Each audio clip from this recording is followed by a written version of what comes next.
right, we are up. Y'all buckle up. Let's buckle up today. It is going to this is going to be fast and furious, and really one big fire. Here we go. So, welcome, guys. Everybody tuning in to another episode of One Big Fire. We've got special guest, Mr. Andre LaFountain, in the house with us today. Andre, welcome. Thanks, guys. Appreciate you. Man, we do have a lot to jump into. Should we change the name of the podcast today to One Big Dumpster Fire? Oh man, you know we can kind of cannonball anywhere we want to go, but it was interesting. So Del Pre, which Jay, you turned me on to Mike Del Pre's information. His newsletter comes out, and he's always got just fire information in there, just a lot of great stuff. And last week, his newsletter was about the information of Rocket acquiring Redfin.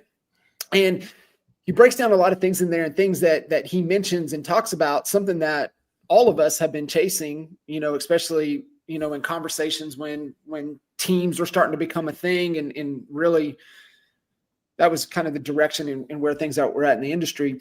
And all of our conversation was always around, how do we control the consumer experience, right? The holy grail to be able to be a one-stop shop. And that's really what his newsletter was kind of breaking down and showing, and where all the moves that are being made, where is the direction, where are things going, who's doing what. Redfin, obviously with Rocket making the move with Redfin, then you hear, chatters of what's Compass going to do, what's Berkshire doing. And then you start to think about and start playing some, what if scenarios here, who's going to be navigating where are things going? So I would love to let's just jump in right there, because we're starting to see some moves. It's things that we've been talking about for years, and it's really starting to play out, legacy brands, obviously with what Gary did with, the money. And it's just interesting to see, and navigating into the second half of the decade, new administration. It's just really wild what's happening right now in just on the planet, but real estate, business and real estate in general.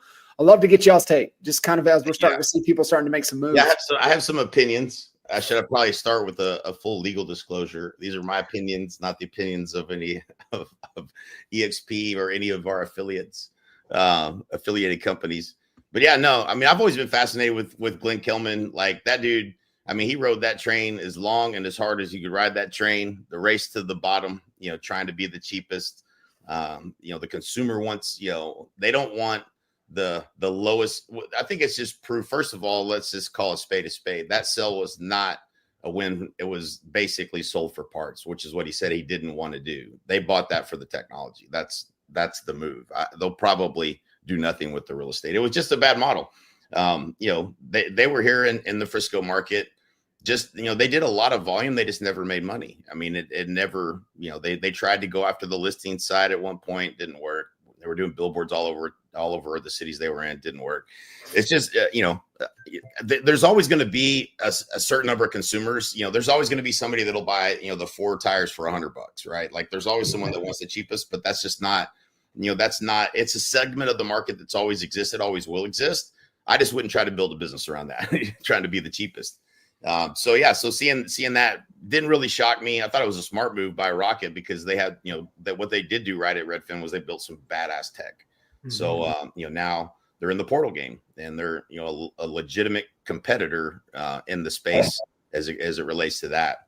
So yeah, interesting, not super shocking, interesting, not a win. That dude, he was very interesting. If you ever watched him speak, I mean, he's just dead set that this is what the consumer wants, and they spent billions of dollars trying to prove that, and were proved wrong. So yeah, they actually did the opposite of everything we've been taught and learned about how to build a successful business. They, number one, they took the cheaper route, went after the consumer that was looking for the to save a buck, and also hired the lowest skilled labor to do it, which is agents that, it's arguable to say that the highest talent in our business They're not in not the discount model. They're charging a higher fee because they can command it, because they're providing a level of expertise that's beyond your average agent. Right. So, Glenn took the route of going and dipping below that. And I'm not saying that all Redfin agents are bad or low skilled. All I'm saying is that the highest talent among agents is not going to go working for a flat salary fee where they have to be in meetings. And actually, a Redfin agent local to us over here recently came over, and this was actually about 6 months ago. And 6 months ago, he was saying that Redfin, this is before any talks of them being acquired, was actually changing their model from a salaried position agent to a full commissioned agent.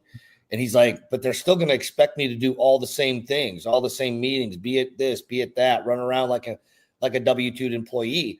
So he's like, I'm out before that happens. So, it's interesting that they survived as long as they did and grew, but it was because of the tech. And like you had said, Jay, they sold it for parts. You didn't want to sell it for parts. I would have to believe. Do you guys know what the highest valuation that Redfin ever hit was? It was. I want to say it was 10 billion. 10 billion. Yeah. Sold for 1.7 billion all stock. I have to believe that's a loss. That's an L. That's an L. That's not what Glenn intended when he was starting and growing and trying to scale that business. So right. Wish him best of luck. Hope he's got enough to, retire and live a good life off of whatever, but he's got stock. He's got to cash that stock in. It's not what he wanted. Yeah. Yeah. I talked to a Redfin agent a few weeks back, and they sounded pretty nervous about what they thought might have been changing, and wasn't sure what they were going to do either. Like you guys said, I would rather the real estate industry is the best industry out there that you can get paid what you're worth, right? Mm-hmm.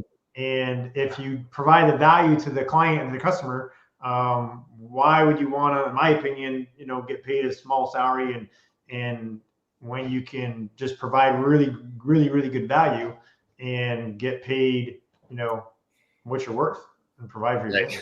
Right.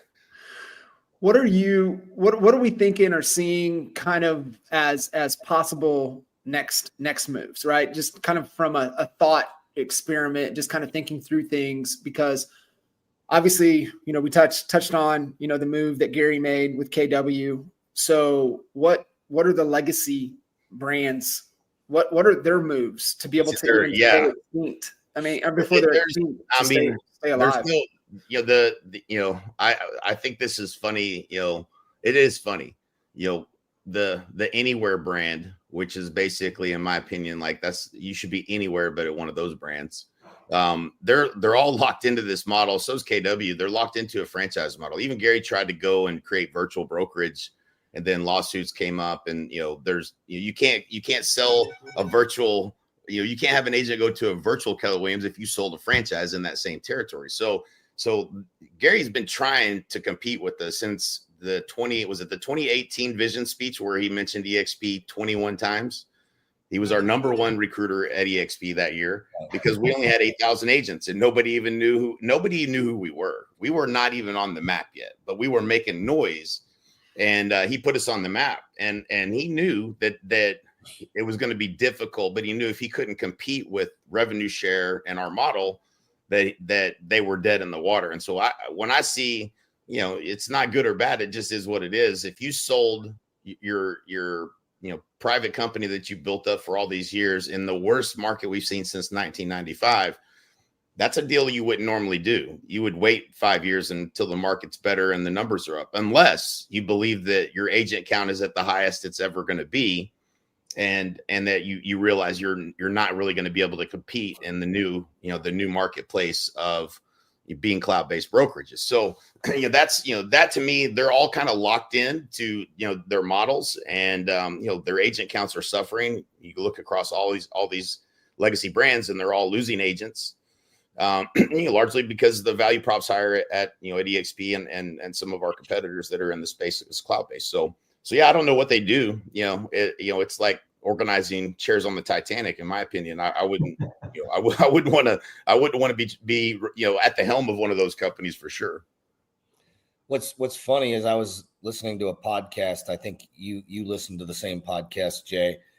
We're not going to mention names, but it was very interesting listening to a gentleman who was kind of defending these legacy brands, namely, kind of Berkshire Hathaway HomeServices, which I don't know if you would call it a legacy brand, but they're a legacy model. It's an iconic brand for sure. It's an iconic brand, but I'm talking about the real estate sector of it, home services specifically.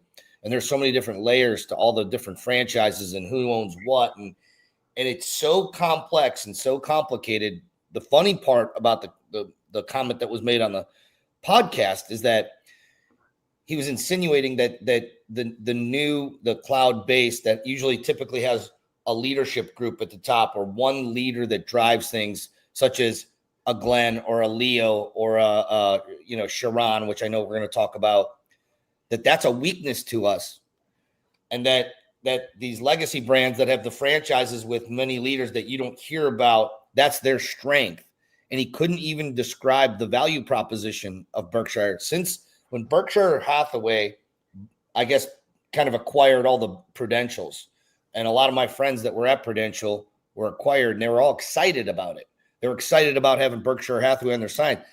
I thought to myself, 50% of Americans do not own stock and don't even have any kind of inclination of what Berkshire Hathaway, why there's significance to that. 50%. The other 50% know. The other 50% do not know. I'm not seeing how that's a competitive advantage. Century 21 has a bigger brand name, even though they're archaic at this point. They have a bigger brand name when it comes to like Kleenex on tissues, right? Than Berkshire Hathaway HomeServices does. They weren't able, not one person was able, even still to this day, to explain to me, what is your competitive advantage? Yeah. Explain to me in 30 seconds. Ironic. Why are you picking an agent to grow their business on your platform? They couldn't explain it. Right.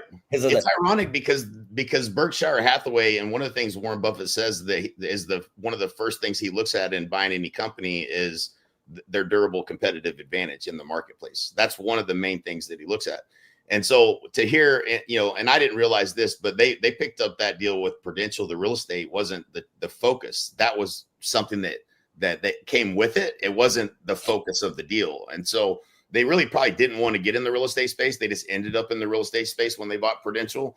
And so, but yeah, I mean, and this all comes down to what we've talked about for years, which is who manages the customer experience. Mm-hmm. Right? The only value in a brand is if you actually control and manage the customer experience. And no real estate company other than Redfin, who tried to do it for less, which ironically, they didn't have any competition because nobody wanted to compete with that. It's difficult to be profitable in that space as it is, but to control the consumer experience. And we did attempt to try to do it as best as it could be done in our own marketplace and controlling the consumer experience.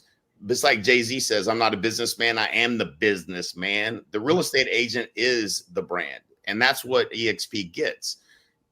It's brokered by EXP. You can buy Dell, you can buy Microsoft, you're powered by EXP. And that's that by Intel in that example. And so these brands don't bring any value to the table because you could go to any one of those brands, ours included, and have a good experience or a bad experience, right? Because the agent controls the experience. And so there is no value in the brand. And so, and if there is, maybe they lock down some referral business or a business unit that they control. Well, what are they doing? They're monetizing that through the agent on a 40% referral fee. So it's not where you want to build your business. That's for sure as an agent. And I think most agents I talk to, even the ones that haven't been doing it that long, realize that, yeah, I ain't getting anything from the company. How many deals did you close last year that came from your brand? Right. Some of the newer ones may say, well, yeah, I use the brand when I'm explaining my value proposition as part of that. But as soon as you realize that you don't need that, you're going to wherever you have what is the best platform for you to build your business? What's the best vehicle for you to get to your financial goals? That's what agents are looking for. And, I think that, the last 10 years, if you look at how much money came in trying to disrupt the real estate agent and replace them, I mean, Zillow put more money into it than anybody. And they said, forget it. We'll just do flex and we're going to give leads to the best agents in every marketplace. And that's how we're going to monetize this thing. it's very difficult to control, the entire experience and not have a great real estate agent in the middle. And so, I think, there's less money going after replacing the real estate agent at this point. When you look at the new companies that are popping up, where did Purple Bricks go? I don't see them anywhere. They came in, they said, no, we don't want no part of this. They left the industry. So it is fascinating to watch, but these legacy brands are in a bad spot. They don't control the brand. They don't control the experience. And so the company that agents are going to gravitate to, or where is the opportunity the biggest for them? Yeah. They all had their time, right? I mean, Sears and Kmart, they all had their time, but things have changed. And if you're not changing with what's going on around you, you're going to be in trouble. Right. So, no, Andre, I love what you said right there. And just kind of thinking through more kind of, who's going to make the next moves, right? And they may just not even touch the legacy stuff. They all might just sunset, right, as the agents die off. And that just might be their path. But you look at all the cloud-based models that are out there. I mean, what are a couple dozen now that are of that model? What are their plans? Like, where do they? How do they compete? How do they stay relevant? I mean, you can't run on fumes for very long. You can't give away everything for free, and so. Like, what are we, obviously we have our crystal balls out here. What are we anticipating kind of looking as moves are being made, things are shifting around, over the next 3, 4, 5 years? I'm really glad I'm at EXP. I think the opportunity in front of EXP is the biggest of all companies. And we can get into why, the runway is so cleared. The path has been cleared for us. And the competitors in our space in terms of cloud-based. But yeah, it's I don't see any other opportunity other than EXP being twice as big as it is now, maybe 3 times as big as it is right now. Yeah, when you talk about, we were talking about brand and arguably RE/MAX has built a super strong, branding name. I don't know too many people, if you said the word RE/MAX, they're not going to connect that to, a real estate brokerage. Same thing with Century 21. What I find is interesting is that, as you alluded to earlier, Jay, back when I was with RE/MAX, they I think they got up to about 110 agents somewhere in there. Yeah. It was like 110, 120. Yeah. They're under 60,000 agents. They're at 58,000 agents. That's a huge dip, 50%, in the hole on agent count. I don't know what that equates to with franchises, but I would not want to be a RE/MAX franchise salesperson. Well, you never would want to own a RE/MAX franchise because you were just a landlord. So they used to be the cheapest. That's where you went. If you were, a top dog, you went to RE/MAX, and they carved out that space. But as long as you had a lot of agents, you could make a little bit of money. But what you find right now is most of these RE/MAX brokers don't have enough agents. So what are they doing? They're in production. So they're making a little bit of desk rent. And now these agents that are RE/MAX are like, man, I could go over to EXP and pay less than what I'm paying in fees. And I don't need this office. I don't even go in here anyway. So tremendous turmoil at RE/MAX. I mean, and of course, they came out with this super bold move, at this year at their convention, they changed their logo again. Wow. I mean, I'm sure everybody was super excited and pumped about that. That's, it's that was the only thing they had going for them was that legacy balloon. And, like it or not, it's recognizable. And now it's not recognizable. No. The balloon, they shrunk it and they put the big words RE/MAX there. Yeah. Man, I heard someone on stage in Cabo. By the way, what a great event. Wow. Cheers to Brent and James Group and Brent Gove. Another amazing event in Cabo.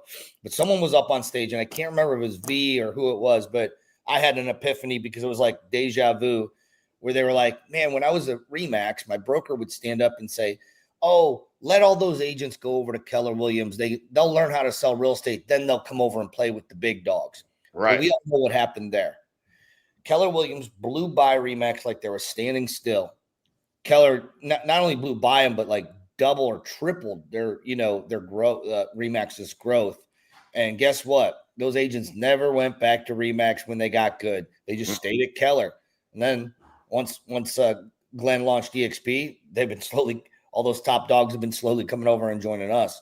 Right. And so how did that work out for you? How did that rhetoric work out? I was in it worked when they were no one in the world sells more real estate than Remax. That worked. It was like you were lucky to graduate. They didn't even take most agents early on. It's like, man, we don't take new agents. Sorry. Now they're like, can you fog a mirror? We'll take you. So like, think about that. Like, what do they represent? What they represent, what they used to represent, what they represent now. They don't really stand for anything. Hey, we got different splits here too. Yeah, we got, you come over here on a 75-25. We got this split. Now they're basically in the same, the same as Anywhere or any of these other franchise models where there's no consistency, there's no standard, there's no, it's just a dying brand. Sad, but surprising, honestly, because they held that number one spot as the place to be as an agent for a long time. They had a hell of a good run. Yeah. And, you can always start to see when, things are in trouble. I like to I'll just pay attention to how much turnover in leadership is happening. Right. That's a huge deal. And that just is like, okay, right. There's really something happening there. And I think that's really kind of interesting to pay attention to as you start to see big moves happening in companies, and even what we're seeing in the cloud space, right? It's just really interesting. I don't know how much of a coincidence as you start to see, okay, well, that person left. Well, that person made a move. Oh, the reportings were not what they anticipated them to be. And so it's just always, as we know, layers deeper, but it's really like interesting to see things that are unraveling, even a close competitor of ours. I would love y'all's take as, obviously the move with Spring, then Sharon, obviously staying within, but getting out of the day-to-day. What's happening? Yeah. So first of all, let me tell you an interesting stat. 9.2 agents every single day are coming back to EXP. I had 11 calls. I was on 11 calls yesterday. Three of them were three-way calls. Two of those three had been at EXP before, and they're coming back. So, I think that plays a lot to the current condition of the marketplace. You've been in the business for years, and the last 3 years have been tough. The first year, man, I love my broker. I'm not going anywhere. The second year, like, man, this sucks. I got to do something different. Not really ready to make a move. The third year of this down cycle, you're like, all right, there's got to be a better way, right? And so the people are open now, more open-minded than they've ever been, and they're looking to where is the place that everybody's going, and it's EXP. And I want to make a point too, because we rode through when trying to keep the wheels between the ditches between 20,000 and 80,000 agents. Yeah. Extremely difficult to do that and and lead with cash flow. So we did this profitably, which says a tremendous amount about the model and the executive team and the execution. But if you go and you look under the hood of our machine right now, and you look at the statistics and you look at what they're measuring on a daily basis from an operational efficiency, it is by far the most impressive thing about EXP. The fact that, the whole time is less than 30 seconds, like our net promoter score at EXP is 76, I believe it is. 77.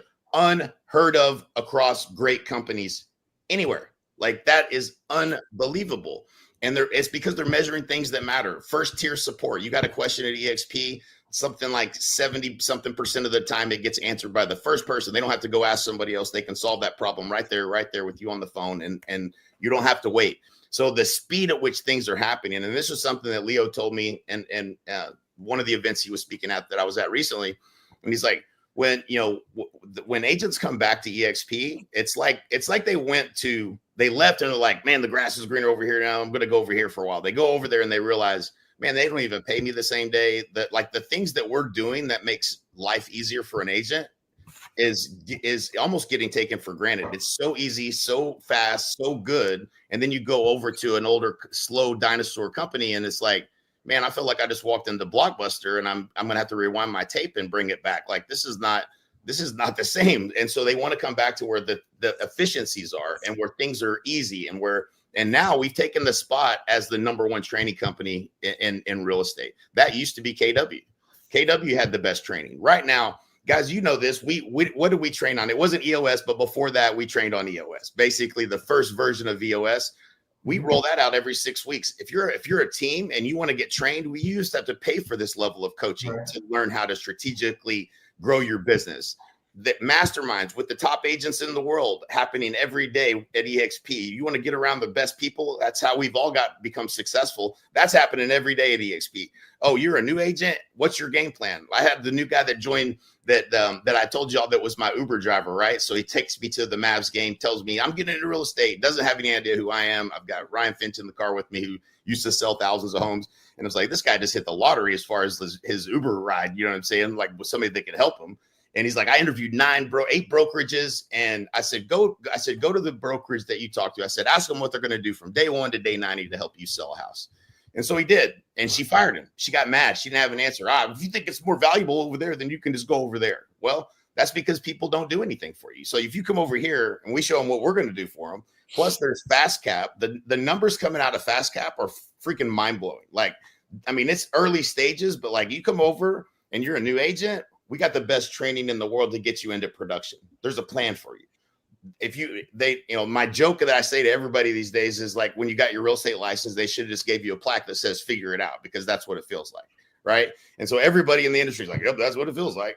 But we're just getting better and better and better and better. And what's happening is we're just getting further ahead of the competitors in the space.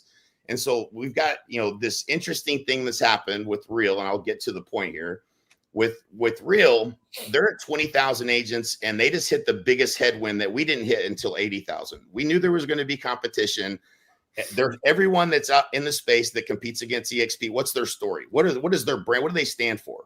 We're they're going to be the next EXP. The next EXP. We're going to be like, come over here. You'll be the next Brent Gove. You'll be the next Gene Frederick. The stock's going to go up. You saw what happened at EXP. Come over here. It's going to be the same. And so they all took little pieces of our model. And interestingly enough, they copied our model, but they didn't copy our core values. So they're not agile. They're certainly not profitable in most cases. Many of them are operating on so much less company dollar to try to implement the people that you need to make agents happy. So when there's a problem at 20,000 agents, let me tell you at EXP how it looked. When there was a problem, we would scream to the rooftops, help, y'all, this is a problem. Help, help. And then about 2-3 weeks, maybe a month later, it would get handled. And we'd be like, God dang, glad they fixed that, because that was a real problem. And then, and that was a long time for us to wait. Like, it wasn't happening instantly because we were facing these headwinds.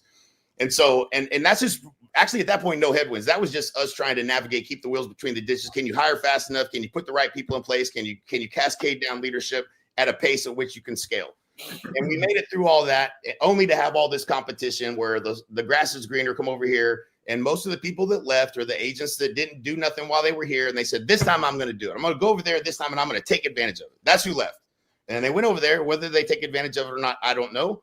But that's most likely not the case. And so many of these Me Too companies, that I call it the Me Too movement, many of them are struggling. They're probably not going to survive. I know one of them, Epic, I've heard is terrible at paying agents on time, which is the rule number 1 in brokerage: pay your agents on time. Rule number 2, pay your agents on time. That's a big problem. Yes. The ability to do organizational excellence at scale is our competitive advantage now, because now you can't get in the game and compete with us. And the opportunity is bigger here than it's ever been. So now, as we pulled spring away, do the math, and you understand the opportunities really over here. And then we roll out. Oh, you know what? I got on a call with Sharon. Love the guy. By the way, mad respect. Sharon is a real OG. Think he's absolutely one of the best leaders in the real estate space. I give him mad props. And he pitched me and you, Al, if you remember. And yep. It sounded pretty good. And he said, we had the blessing of coming second. Said nobody ever. There's no benefit to coming second, because anything that you can do, we can do better. So what do? They have co-sponsorship. They roll it out. What is it? It's division. You can co-sponsor. That's great. Hey, me and you can go get this agent. We can bring them over to to Real. Okay, we're going to split the revenue share, and 10% is going to go to the company for them managing that. We were all like, this is how dumb all of us were. We like this. We want you to do it, Glenn. Do it. And Glenn's like, let me think about it. He comes back and says, nah, that's not a good idea. Let's do it this way. We're going to make it multiplication. So now if you co-sponsor with someone, we're just going to create another spot underneath that, you and that agent. And when y'all could build a whole nother 7 levels underneath that. Game changed forever. Complete game changer. So what a huge difference. Now, anything you can do, we can do better. We just took all of your toys off the playground, and you have no competitive advantage whatsoever. And if I'm the CEO and I'm facing headwinds of losing my number one recruiter, and EXP is rolling out things that are better than what we're able to do, and we don't have the money to fix problems that the agents are screaming about right now, they're facing headwinds when we didn't have to. I don't know why he stepped down, but I can understand why he maybe saw something that was not, he didn't think he wanted to be a part of. I don't know. They say, he's going to go to the board. They spun it, and a bunch. Yeah, you don't have the dude that got everybody to join was Sharon. And Sharon ain't doing those calls no more. Sharon ain't going to be there every day helping you guys. You're going to see him 10, 12 times a year. If that, he is not in that role. And who do you replace him with?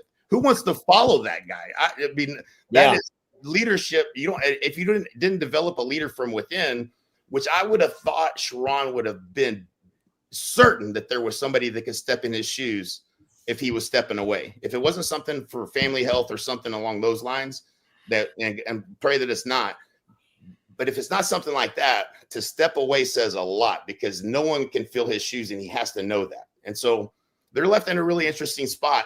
It'll be fascinating to see where they go from here. They are our number one competitor, and they're facing major headwinds that are going to be very difficult to fight alongside. At the same time, we just made the opportunity 10 times bigger at EXP for anybody that comes over. Let me give you an example. Caleb just joined us in Charleston. I'm at this event at Cabo. Caleb schedules a 3-way call at 6:00 in the morning. I get on the call. Somebody down there found out about co-sponsorship, saw that Caleb joined. Caleb's a gangster. She's like, oh my God, I've got 2 agents. I want to do a 3-way call with you. Would you co-sponsor with me? When Caleb joined, we didn't say, hey, guess what? Agents that are at EXP are going to be calling you because you're a monster and everybody loves you, and they're going to want to co-sponsor with you. That wasn't what we told him, because we never had that opportunity before. Now, as a major player that comes over, you have the ability to partner with anybody else in the company at the same time that's already here, that was usually locked into where they're at and couldn't even partner with you. They would cheer you on and be like, yeah, dang, I wish I'd have got that guy. Now you can work with them. That is fundamentally a game changer in a million different ways to think about it. And so huge opportunity now that where I didn't see how we were going to really make up the ground and like really start growing again. There's no question. This thing is about to explode. Opportunity is bigger than it's ever been. Yeah, Jay, I shared a reel with you that someone sent me. And I'm just going to say it is. It was a reel that this guy was being interviewed, and he had dated one of Shaq's ex-girlfriends. Y'all can fill in the blanks on this one, okay? But he's just like, let me tell y'all, you do not want to try and date one of Shaq's ex-girlfriends, okay? So just fill the blanks in. I mean, that's the equivalent of what we're talking about and filling Sharon's shoes. I mean, he had us mesmerized. I mean, this man is the epitome of a leader. He's smart. He's sharp. He knows. You know what his superpower is? He can connect with a human being like I've never seen anyone else connect. It's magnetic. But it's not scalable. And so that unicorn, look, the one thing that I will also tip my hat to our competitor Real and their leadership is they're the best at spinning things. And so we've been seeing all these, I'm so excited. I'm so excited about the next chapter. And listen, with a publicly traded company being on the board, even with our own company, most agents can't name 2 or 3, 4 people that are on even our board, let alone Real's board. And one of the reasons is they work about 12 to 15 days a year, and that's about it. Okay. And now I'm not saying that Sharon's only going to work 10 to 15 days per year. He's a specimen built unlike many, right? But it is a big loss. He's been on so many. He's probably the only human being on earth that's been on more three-way calls than Jay Kinder. I don't think of anybody else. Yeah, probably, man. And he probably got tired. Yeah. He probably got tired. It just doesn't make sense, though, Al. It doesn't make sense. He did 65 keynotes in the fourth quarter of 2024.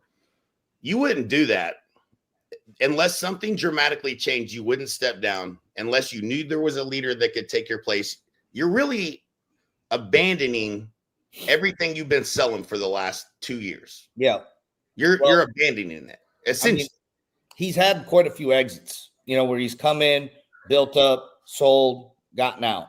It's kind of been surely it's not his stock vested. If that's it, man, that's weak, bro. I mean, and I don't think I don't know the man that well. I just know him from the conversation I've had, and I've watched and I've seen him, and I think he's a great leader. But it's almost like he didn't like the headwinds. That's what it looks like. Like, this is hard. Because the noise right now, I know what it's like. I already know what the conversations are like behind the scenes at Real. I already know, because you know what? They were like that with us when we started facing competition. The screams and the sky is falling. We have to have a zero cost program, or we're gonna get beat by LPT. No, we're not. That's the race to the bottom. Y'all gotta have a box. We gotta have a box. They're sending out a box. Like, the noise from people that you would never think are going to be scared to death were scared, and they were screaming it. And so, like, to be able to have to deal with that, maybe when things are going well, he's good. Maybe adversity is not his thing. I don't know. I don't think that's his character. I really don't. But anything outside of that doesn't make sense. If you stepped away, if your stock obviously vested and you stepped away during the hardest time, then he's not the person I thought he was. That would be the case. Well, Gene Frederick took, when he came over, there was a stock, agreement made for him. If, it was the whole company's growth, though, was based upon it. And frankly, Glenn has even said, he's like, when I made that deal with Gene, I didn't think we'd hit those numbers. We didn't just hit them. We blew those numbers away. And, but Gene was still, he's still in the pocket. Gene doesn't have to work no more. Right. Gene can be living on his yacht over in Puerto Rico and not have to tend to anything for the rest of his life, but he's still in the pocket. Exactly. And when you talk about, that's actually a really good point, because I was thinking about it, and you can copy our model. You can try to copy our model. That's fine. But you know what you don't have? You don't have a Gene Frederick. You don't have, Rob Flick. I looked over at the pool, and I was like, what is everybody over there gathering around? Like, everyone at the pool kind of just left everything, and it just kind of like sucked over here by this one area. I'm like, who is holding court? Rob Flick. Yeah, I saw that too. It looked like church was in session. There's no Brent. You're not going to duplicate a Brent Gove. They don't have that. It's an intangible. It's an intangible. Let me tell you what else they don't have. And this is super important, by the way. They don't have a true visionary leader. They don't have Glenn Sanford, the visionary that created this company. They didn't have that. All they did was see something working really well and say, we want to try to do it too. That's not a true visionary. They just copied our model. That's not a true visionary leader. And I've watched from every decision that's been made. Now, we've gone through tremendous leadership changes, and every time we did, we leveled up our leadership. And guess what? Our competitors will take the person that it took us to get to here was not the person it took to get to here. That Glenn understands that. Our leadership team understands that. You got to level up leaders to go from, it's the ones and threes. John, you talk about it all the time. That is, we went through that cycle. Okay, that was a good person to have here for a period, and then we had to up level our leadership. That was interesting to watch. I was fascinated by how well and how quickly we replaced leaders that were not the right leaders, and then watch our competitors take them and get all excited like they did something big here. So that's an interesting thing. But you don't have Glenn. You weren't the visionary. Glenn, when he came up with this co-sponsorship, I was like, you got to be kidding me. Are you out of your mind? I would have never thought of it doing it that way in a million. If you give me all the time in the world, I would have screwed it up. That is a visionary leader. Now, other thing, and I will tell you, this is our superhero power right now, is Leo Pareja. I will put that dude up against anybody. I'll go into battle with that dude anytime. And we just went through 18 months of the Me Too movement of all these competitors, and he navigated that with brilliance and as an industry leader and led the industry with Leo and what he's been doing, at the same time executing operational excellence at scale and adding more value to agents being the focus. Glenn's vision, run it through the filter. Does this add value to the agent? Yes, do it. Get better at it. And Leo's been executing that flawlessly across the board. There's nobody that I've seen. And I say Sharon was a great leader. Leo can run circles around him. I mean, I've watched the two of them. He's good. He ain't Leo. And Leo did it during one of the hardest times in this company's existence. And I got to give that dude mad props, man. I am thoroughly grateful that he is at EXP. Yeah. The mindset too, as well. Everybody that, underneath Glenn and Leo, the from the brokers to, the people in charge of all the education. I mean, Brian Ellington, he's phenomenal. Just to share just a really quick story with him, just a few weeks ago, I had one of my agents that they're going through fast cap, and there was something they weren't happy about. I forget exactly what it was, but she mentioned to me, it's great, but she wasn't happy about this. I messaged that on Workplace to Brian. Brian took that information, picked up the phone, called her, talked to her about opinion, and made some changes that was better because they were open for ideas and they're open to get better. They always are looking how to scale up and make things better. And they'll take, the ideas from this agent's been in EXP for like 6 months. But that's amazing. That's leadership. And it goes from the brokers to, all the way up to the top. And it's because of Glenn and Leo and what they're doing. Yep. And I'm telling you, our competitors can't make that. Our competitors can't move at that pace. That is our advantage. It's our competitive advantage right now, that we have great people, great leaders, enough people in every department to execute on a game plan, and they do not. And so when there's a problem like that, it falls on deaf ears. Nobody does anything until it becomes the biggest fire that's burning, and it has to be a problem that gets solved. It gets put into queue. It gets put on the list of things we'd like to do that we can't get to yet. And that's the problem with being a competitor of ours, is you have to sit and wait for that to get better, knowing we're just getting stronger all the while. And that's why I showed it at One Big Fire. I showed my favorite photo, which is the Secretariat photo when he wins the Triple Crown and he's looking back, which they never do as a jockey. Looking back at the competition, they were so far behind. There was no way in the world. It was one of the greatest wins of all time in horse racing. But that is where we are right now. And we literally are just getting started. This co-sponsor thing, it's like, it's game theory. Once that move gets made, and not everybody in the company knows it, by the way. When I was at Cabo, I think they kind of strategically slow released this. They let some leaders know. They put a little video out. No big announcement. Hey, this is going to start May 1. And, we'll see kind of how things flow out from here. But in the meantime, people are catching wind of this. And then while I was there in the beginning, I was out. I think about 10% of the people here understand what just happened. And then bump into another person. They're like, this co-sponsor should tell me about it. What do you think? What is this? How's this going to work? And I'm like, okay, they're starting to get it. But when the entire company, 85,000 agents, realize that the gates are unlocked and you can now bring in someone to work with you, and that it's the biggest game. There's so many scenarios where that is helpful. And for the people that are here for the opportunity, which there's some people here that just want to sell more real estate, and that's what we help them do. And there's some people that are here for the opportunity.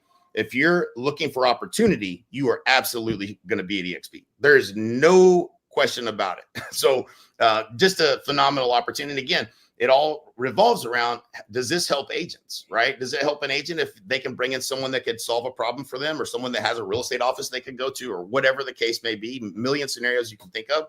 Absolutely, it helps the agent. So now, I think it's going to restart the engine, and it'll be fascinating to see what the growth looks like the next 12 to 18 months. But if you've been sitting around waiting, thinking you missed the opportunity, you better get your ass over here, because it's about to be fun. Yeah. And what's really awesome to see is one, with the co-sponsor, working with so many agents that obviously have teams and focused on production, that they've had to bring in somebody to help them operate that is not aligned to them. Mhm. Now it's going to all work out. And it's always been kind of an issue, right? But hey, you know, I love them in here, but they're not in my downline. Like, you know, I don't want them to build. That's off the table now, right? So it's really cool to see that. But it it's really solves cool so many problems. And this is why I love Leo. You know what Leo said? He said 92% of their support tickets, this solves the problem. Mm-hmm.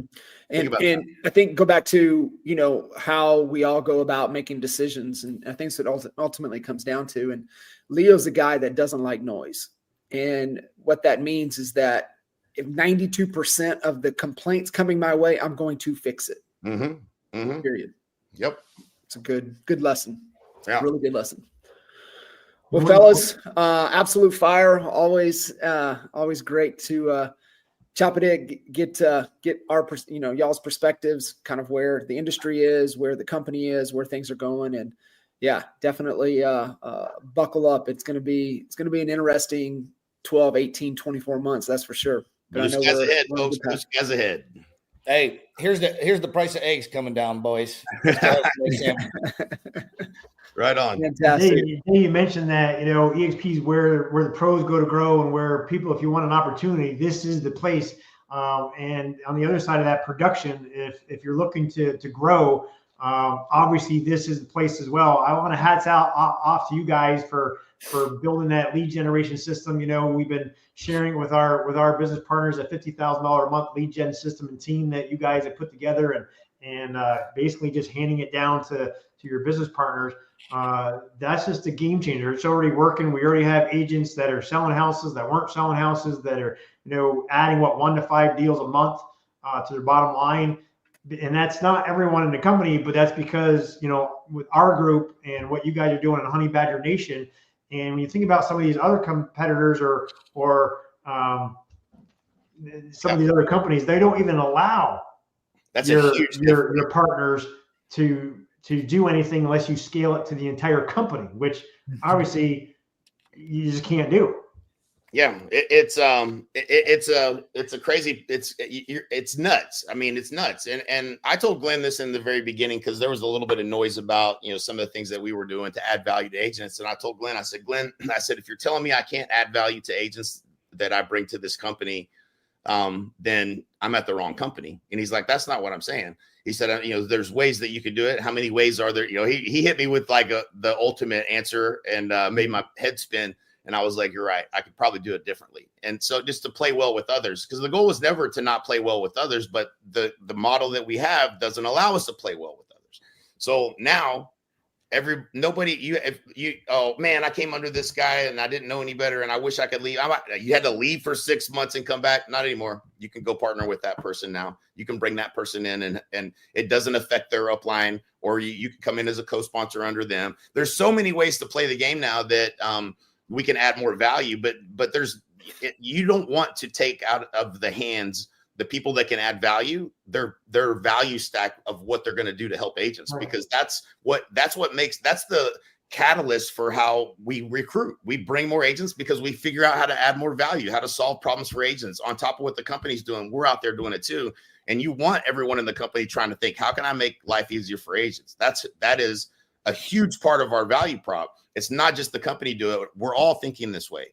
Everybody wins only if they win, we win. If we can't help them win, if we can't help agents win, we don't win. So we have to think, how do we help them win? We wake up every day thinking, how do I help more agents win? How can we implement more ways to help agents win?